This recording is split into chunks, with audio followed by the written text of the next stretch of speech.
Question है, इसको last में करेंगे, इसे छोड़ देते हैं ना, इसे छोड़ देते हैं, ऐसा नहीं है। लेक्चर देखोगे, खुश होगे भाई देख के, ओहो ये क्वेश्चन मेरे को आता है, औरों को नहीं आता, ये मैं फोड़ूंगा इसको, ऐसा होगा देखने के बाद। टीचर्स नहीं सिखाते, आप बड़ी बड़ी कोचिंग्स पे जाएंगे, आपको थ्योरी करा दी जाएगी, क्वेश्चंस करा दिए जाएंगे, और क्वेश्चंस आपसे नहीं होंगे तो उसका सॉल्यूशन लिखा दिया जाएगा, आप याद कर लोगे, अच्छा ये वाला केस आएगा तो हम ऐसे करेंगे, ये वाला केस आएगा तो ऐसे। NRT होती है, एक रियल गैस का बड़ा सा फॉर्मूला होता है, वो होता है उसका याद करने का है, पान वाड़ी बोला वो देख निब्बी।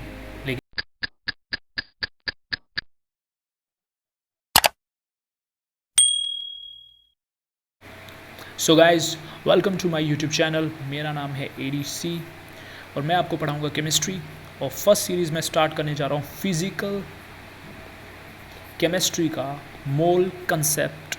तो इस सीरीज़ में ये टॉपिक कवर होंगे इस सीरीज़ में, तो आज मैं वो टॉपिक्स आपको समझाऊंगा। बिना किसी बक के हम स्टार्ट करते हैं अपना ओवरव्यू अपने पूरी सीरीज़ का।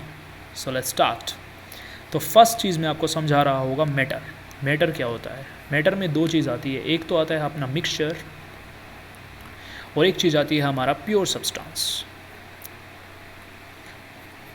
ठीक है ना। एक होता है मिक्सचर, एक होता है प्योर सब्सटेंस। मैं आपको डिटेल में समझाऊंगा सब कुछ। उसके बाद मैं समझाऊंगा आपको सम बेसिक टर्म्स, जैसे कि एटम क्या होता है, मोलिक्यूल क्या होता है। इसके बाद मैं समझाऊंगा एटॉमिक मास क्या होता है, मोलिकुलर मास क्या होता है, फॉर्मूला मास क्या होता है, ठीक है। इसके बाद मैं समझा रहा होगा 1 AMU का मतलब क्या है। जैसे AMU की फुल फॉर्म बता सकते हैं हम, एटॉमिक मास यूनिट, लेकिन ऐसे फुल फॉर्म जानने का मतलब ये नहीं होता कि आपको पता है इसका मतलब क्या होता है। तो इसका मतलब पूरा अच्छे से मैं डिटेल में आपको समझा रहा होगा। नेक्स्ट हमारा ये सिंबल बहुत जगह लिखा होता है। A का मतलब होता है मास नंबर, Z का मतलब होता है एटॉमिक नंबर। हमको पता है, इससे ज़्यादा कुछ पता है नहीं, और भी कुछ हम इससे निकाल सकते हैं, वो चीज़ें सब कुछ बताऊँगा मैं। नेक्स्ट हम देखेंगे रिलेटिव मोलर मास क्या होता है, रिलेटिव एटॉमिक मास क्या होता है। तो ये हो गई कुछ सब बेसिक टर्म्स। सो आ जाते हैं हम अपनी नेक्स्ट स्लाइड में। तो नेक्स्ट स्लाइड में सबसे पहले हम सीखेंगे एक मोल क्या होता है। जैसे हमारा एक डज़न का मतलब होता है 12, ऐसे ही एक मोल का मतलब ही एक नंबर होता है। एक मोल प्याज भी ले सकते हैं, एक मोल आलू, एक मोल इंसान, कुछ भी हम बोल सकते हैं। एवोगैड्रो नंबर Na, तो एवोगैड्रो नंबर को Na बोलते हैं हम, एवोगैड्रो नंबर होता है, लेकिन इसको हमने 6.0 समथिंग इंटू 10 की पावर 23 ये ही नंबर क्यों दिया, तो इसके पीछे का हिस्ट्री भी हम जानेंगे। ये ही नंबर क्यों, इसकी जगह 3 इंटू 10 की पावर 8 दे दिया? नहीं सर, ये तो स्पीड ऑफ लाइट होता है। तो क्या हुआ यार, तो ये क्या होता है, ये ऐसे याद कर लिया क्या? हाँ चलो ठीक है, वो तो स्पीड ऑफ लाइट होता है, लेकिन ये क्या, वो तो हमने फिज़िक्स में चलो कोई अपरेटस होगा जिससे कैलकुलेट कर सकते हैं हम स्पीड, यहाँ से यहाँ गए रिफ्लेक्शन से, लेकिन ये नंबर कैसे आया, इसकी हिस्ट्री तक मैं आपको बताऊंगा। ओके, तो calculation of number of moles बाद में हम देखेंगे। Calculation of number of moles हम कैसे निकाल सकते हैं। जैसे हमारे बहुत सारे न्यूमेरिकल्स में नंबर ऑफ मोल्स हमको डायरेक्टली नहीं दिए जाते, लेकिन कोई इन्फॉर्मेशन दी जाती है, गिवन इन्फॉर्मेशन हमारे पास होती है। तो गिवन इन्फॉर्मेशन में इन टर्म्स ऑफ क्या क्या चीज़ों की गिवन इन्फॉर्मेशन हमको दे सकता है, वो या तो वो देगा हमको मास, यहाँ हमको देगा वो वॉल्यूम, या हमको देगा वो एटम, या वो हमको देगा मोलिक्यूल्स।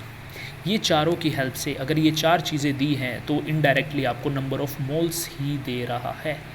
ये कैसे कैलकुलेट करेंगे, ये चारों चीज़ अगर हम दी हैं तो इससे हम मोल्स कैसे बना सकते हैं, ये आप सीरीज़ में आपको बता दूंगा मैं। नेक्स्ट स्लाइड पे चलते हैं अपनी। तो नेक्स्ट स्लाइड में सबसे पहले आइडियल गैस क्या होती है, एक रियल गैस होती है, एक आइडियल गैस होती है, ठीक है भैया। आइडियल गैस तो हमको पता है PV = NRT होती है। एक रियल गैस का बड़ा सा फॉर्मूला होता है, वो होता है उसका याद करने का है, पान वाड़ी बोला वो देख निब्बी। लेकिन ये लिखते कैसे हैं मैं समझा दूँगा आपको। फ़िलहाल के लिए आइडियल गैस PV = NRT, लेकिन इसमें मैं रियल गैस नहीं पढ़ाऊँगा। रियल गैस हमारा स्पेशल जो होगी गैसियस स्टेट की सीरीज़, उसी में समझाऊंगा। इसमें मैं सिंपल PV = NRT कैसे हमारा फॉर्मूला बना, क्यों इसको बनाने की ज़रूरत पड़ी, ये सब इसकी हिस्ट्री बताऊंगा मैं आपको।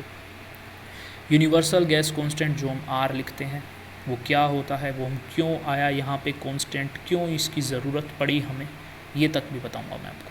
सेकंड, इसके बाद हम देखेंगे यूनिट ऑफ प्रेशर। भाई प्रेशर की बहुत यूनिट होती है, कहीं पे बार में दे देता है उठा के, कहीं पे एटम ATM में दे देता है, कहीं पे पास्कल में दे देता है, कहीं पे किलो पास्कल में दे देता है, न्यूमेरिकल में पता नहीं हमको लगानी होते हैं ऐसा यूनिट, तो हम कैसे लगाएं, इनके कन्वर्जन्स कैसे करें। तो वही बात है। तो यूनिट ऑफ प्रेशर में क्या क्या चीज़ें आ सकती है, एटीएम आ सकता है, बार आ सकता है, pascal, kilo pascal, mm of Hg, torr, ये सारी हैं। और इनके आपस में कन्वर्जन्स उनको लिखवाऊँगा और उनको ट्रिक, जी हाँ उनकी ट्रिक बताऊँगा। एक छोटी सी ट्रिक, एक बार पढ़ लोगे कभी नहीं भूलोगे तुम। इसके बाद आएगी यूनिट ऑफ वॉल्यूम। सर ये क्या बात कर रहे हैं, एमएल और लीटर समझा रहे हो क्या? नहीं बेटा, डेसीमीटर क्यूब भी होती है कई जगह पे, सेंटीमीटर क्यूब भी लिख देता है, लीटर क्यूब भी लिख देता है। ये दोनों तो हर कोई बच्चा संभाल लेता है, और ये तीनों फंस गए ना। सीरीज़ में जब लेक्चर आएगा उसके बाद कभी नहीं फंसोगे। यूनिट ऑफ आर, ये भी कुछ 3 प्रकार की होती है ना। एक होता है कैलोरी में, एक होता है लीटर एटीएम, लीटर बार, ऐसे करके 3 तरह की होती है। और इनमें आपस में कन्वर्जन कैसे कर सकते हैं हम, कहाँ पे कौन सी यूनिट यूज़ करते हैं, कौन से चैप्टर में आर की यूनिट कौन से में लगते हैं, ये सब कुछ मैं बता रहा हूँ। एनटीपी और एसटीपी, इसके बाद हम देखेंगे एनटीपी और एसटीपी। एनटीपी का मतलब होता है नॉर्मल टेम्परेचर प्रेशर, और एसटीपी, ये दोनों इक्वल होते हैं क्या? ये दोनों इक्वल होते हैं? चलो ठीक है, कमेंट करना क्या एसटीपी। आगे झटका देता हूँ। एसटीपी भी 2 तरह की होती है हमारे पास में। एक होती है एसटीपी ओल्ड, एक होती है एसटीपी न्यू। ये तो हमने नहीं सुना, अब आगे जो इन्फॉर्मेशन बताने वाला हूँ उससे कहोगे हाँ थोड़ा थोड़ा याद आ रहा है। ओल्ड में लेते हैं हम प्रेशर 1 एटीएम पे, न्यू में लेते हैं हम प्रेशर 1 बार में। अब थोड़ा याद आ रहा होगा ना, कहीं पे ट्यूशन्स, कहीं कोचिंग पे पढ़ा होगा हल्का फुल्का, कोई बात नहीं, यहाँ पे सब कुछ क्लियर होगा तुम्हारा। ठीक है, अपनी नेक्स्ट स्लाइड में चलते हैं हम। इसके बाद हम सीख रहे होंगे मिक्सचर एनालिसिस। एक ए था, एक बी था, दोनों को मिक्स कर दिया गया है ना। ए का मास कुछ हमारे पास होगा, बी का मास कुछ होगा, तो बताओ मिक्सचर का कितना मास। ऐसे ऐसे क्वेश्चंस बहुत सारे आते हैं नीट और जेई में। तो नीट और जेई मेंस में, एडवांस में नहीं पूछता ऐसे, वो यूज़ करा लेगा, इस कंसेप्ट को अप्लाई करा लेगा, लेकिन डायरेक्टली इतना आसान क्वेश्चन एडवांस में तो नहीं आएगा मेरे ख्याल से। तो इसमें मिक्सचर एनालिसिस में हम क्या क्या देख सकते हैं। वेट ऑफ मिक्सचर, जैसा कि मैंने बोला, ए का दे देगा, बी का दे देगा, वेट ऑफ मिक्सचर आपको निकालने के लिए पूछ सकता है। सेकंड आपको दे देगा वेट फ्रैक्शन, बताओ वेट फ्रैक्शन क्या होगी। अगर हमको ए का पता है, बी का पता है, तो बताओ हमारे मिक्सचर में ए कितना प्रेजेंट है, ए कितना % प्रेजेंट है, तो इसको बोलते हैं वेट फ्रैक्शन।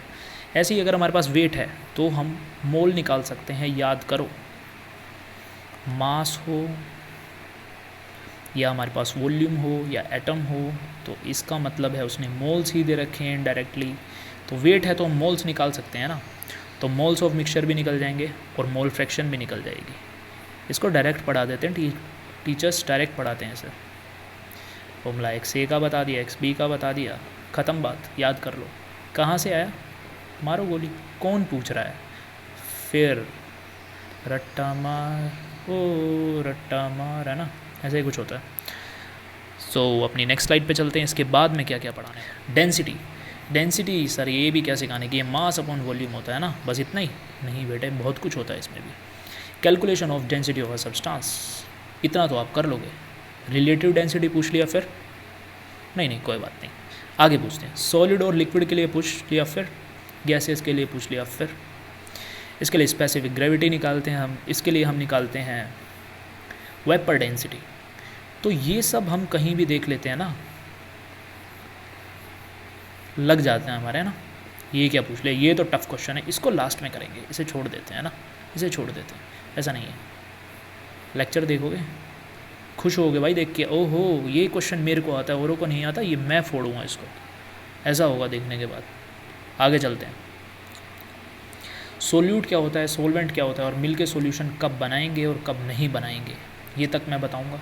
तो अगर आपने सोल्यूट पढ़ ही लिया है तो वेट % ऑफ सोल्यूट, वेट % में निकालना सिखा चुका हूँ आपको। ये तो जस्ट मैं एप्लीकेशन सिखा रहा हूँ कि जो कंसेप्ट हमने सीखा है उसको हमको अप्लाई कैसे करना है, यही चीज़ मेन होती है। यही खासकर ज़्यादा टीचर्स नहीं सिखाते। आप बड़ी बड़ी कोचिंग्स पे जाएंगे, आपको थ्योरी करा दी जाएगी, क्वेश्चंस करा दिए जाएंगे, और क्वेश्चंस आपसे नहीं होंगे तो उसका सॉल्यूशन लिखा दिया जाएगा, आप याद कर लोगे। अच्छा ये वाला केस आएगा तो हम ऐसे करेंगे, ये वाला केस आएगा तो ऐसे करेंगे। भाई खुद केस बना, तो खुद उनके आंसर्स निकाल, प्रॉब्लम्स कर, खुद उनके सॉल्यूशन ढूंढ। अगर तूने थ्योरी अच्छे से पढ़ी है, अगर तेरा बेसिक नॉलेज अच्छा है, तो तू फोड़ सकता है। एडवांस पढ़ के एडवांस के क्वेश्चन तूने कर लिए, बेसिक तेरे को आता नहीं, तो तू क्या करेगा रे बाबा, बता क्या करेगा। तो ऐसे हमारा वेट परसेंट ऑफ सोल्यूट निकाल सकते हैं, ऐसे मोल परसेंट ऑफ सोल्यूट भी निकाल सकते हैं, मोल अपॉन मोल परसेंट करके। ऊपर मोल किसका है, नीचे मोल किसका है, ये सब लेक्चर में बता दूंगा आगे। वॉल्यूम परसेंट ऑफ सोल्यूट भी निकाल सकते हैं, ऐसे ही है ना, volume of volume percent easily निकाल सकते हैं। आगे हम मिक्सचर भी ले सकते हैं इनका, वॉल्यूम ऑफ परसेंट भी पूछ सकता है या फिर वॉल्यूम अपॉन वेट भी पूछ सकता है।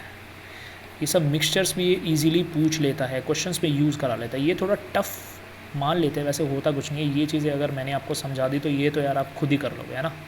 आसान चीज़ें, ख़त्म। फर्जी है सब, फर्जी तो नहीं है यार, पर मतलब एक बार समझ लोगे तो चीज़ें आसान ही लगती है हमें। कंसंट्रेशन इन पीपीएम, पार्ट्स पर मिलियन वाले क्वेश्चंस बहुत कम पूछे जाते हैं, लेकिन हमें बेसिक इंट्रो होना चाहिए, इसका बेसिक इंट्रोडक्शन हमें आनी चाहिए, इसका क्या होता है क्या नहीं होता, जस्ट वो यूज़ कर लेता है 10⁻6 करके कुछ, वो आपको पढ़ा दूंगा, सारे क्वेश्चंस लग जाएंगे। नेक्स्ट स्लाइड में आते हैं। ओ दो बहनें आ गई, एक थी मोलैलिटी, एक थी मोलैरिटी। एक जाती थी लेफ्ट साइड, एक जाती थी राइट साइड।